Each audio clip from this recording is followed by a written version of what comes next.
everyone, welcome back. Today I am going to talk about how I'm going to tackle my to be read pile, and I want to show you what I've been doing. So first of all, let's take a look. This is my cart, and then, no joke, this bed's not very far from the ground, but all of these are books that I still have to read, and okay, there's more of them on here, right? So that's a lot. I bought more, okay, and not including like business books too. So I also have some business books. This one's In This Together, How Successful Women Support Each Other in Work and Life. So support your women and your friends, okay? Important. And then Man's Search for Meaning by Viktor Frankl. This is a short one, but I still haven't read it yet. Anyway, besides that, and again, I still have audiobooks and I still have ebooks, and anyway.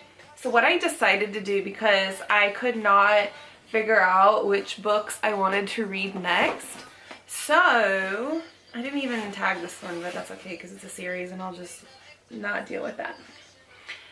I'm sorry this one's missing the cover, but I actually went and put stickies and I tagged each one of them. I just ripped the sticky in half, but I numbered every single book and I have 31 physical books. Remember in the first video I said I had like 30 physical books. I literally had 31. And actually no, I have more, because I still have the Gilded Wolves physical book, I still have the Wicked King physical book, and maybe some other boxes, some other books in my Outcrate boxes that I still have in the box. Like, I have Outcrate boxes everywhere. Anyway, so I went and numbered them. Yeah.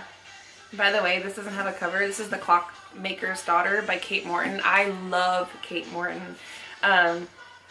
I read a few of her books and I loved them. I took the cover off because I was going to start reading it.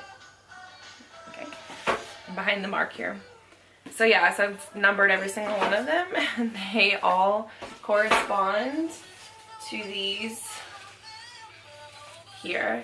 What I'm going to do is I'm just going to basically like pull from a hat and pull one of these out, and then I get to read that book, because I figured I'm never gonna make up my mind. There's so many books that I have that I want to read, and they're all, I mean, obviously I bought them because they're all, you know, good and I want to read them, but I just haven't made the time to pick them out and read them.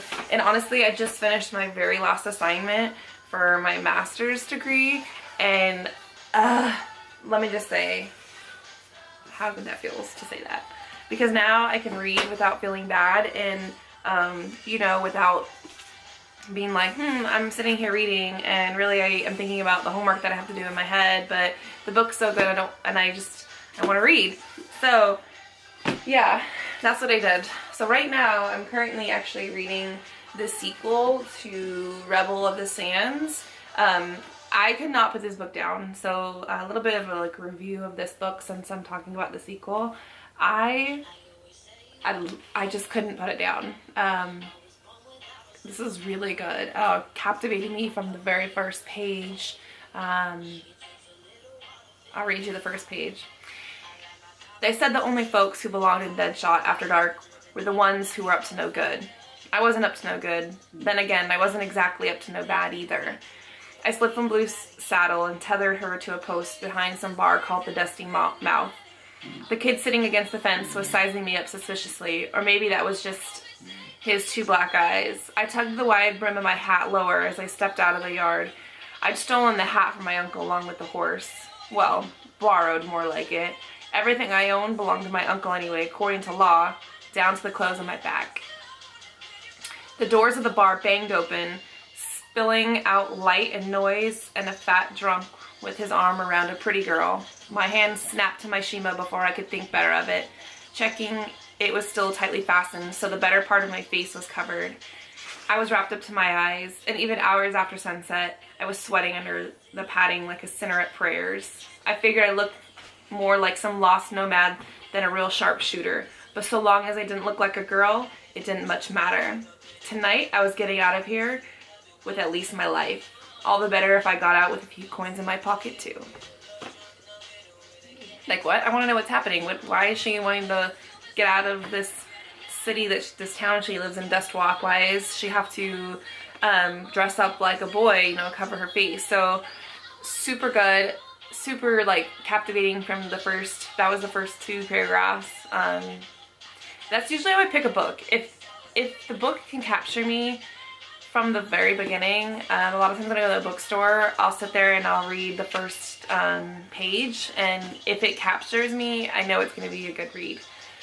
So yeah, this was a pretty quick one too. It wasn't too long, but it was just so good. So now I'm in the second one. I will say that I feel like the author changed her writing style in the second one. So I'm working through that, but I love the story. It's still a really good story. A lot of things happening. There's always something happening, and I love books like that where I just want to keep reading it because I want to know what's going to happen next.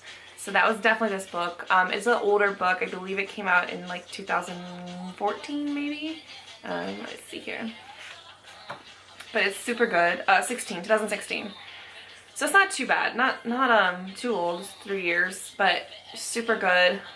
Hold it a little bit closer so you can see it. Like I said, super interesting, captured my attention from the beginning. So I'm reading the next one. I'm halfway actually through the second one. There's a third one. So once I finish the third one, we're gonna find out what book I'm gonna read, because I can't pick my own. And I have like book box subscription, so I still have other books coming. I just can't help myself. Alright, let's figure this, let's see. Alright, so let's see what book I get to read next. 30! It was one of the last ones that I put. So which one is that? Okay, cool. This is one of the books that came in my my Owl Crate. I'm gonna mess it up. Try to get it out of here. Owl Crate subscription. If I can get it out. Oh. Come on. Alright, and that would be Pride. So see, number 30. 30. See, I'm not cheating. Number 30. Yeah, so awesome. I just haven't read it yet. I just, like I said, actually, I started reading it. Look at, I got like 2 pages in. And then I started reading Shadow of the Fox. I think they came in the box together. And I actually love Pride and Prejudice. That's one of my favorite. I don't think I really read the book. I probably did in high school, but it's one of my favorite books and favorite stories. I love the movies. I love the retellings. Not necessarily retellings, but the movies and the remakes of the movies they've done. So I will have to read this next. Alright, that is it for this video. Thank you so much for watching. Subscribe if you haven't. You know, like the video. You know how YouTube works. Come on. But anyway, so the next video I'm going to do is going to be my recent reads and my impressions and my reviews of those books. So I will catch you on the next one.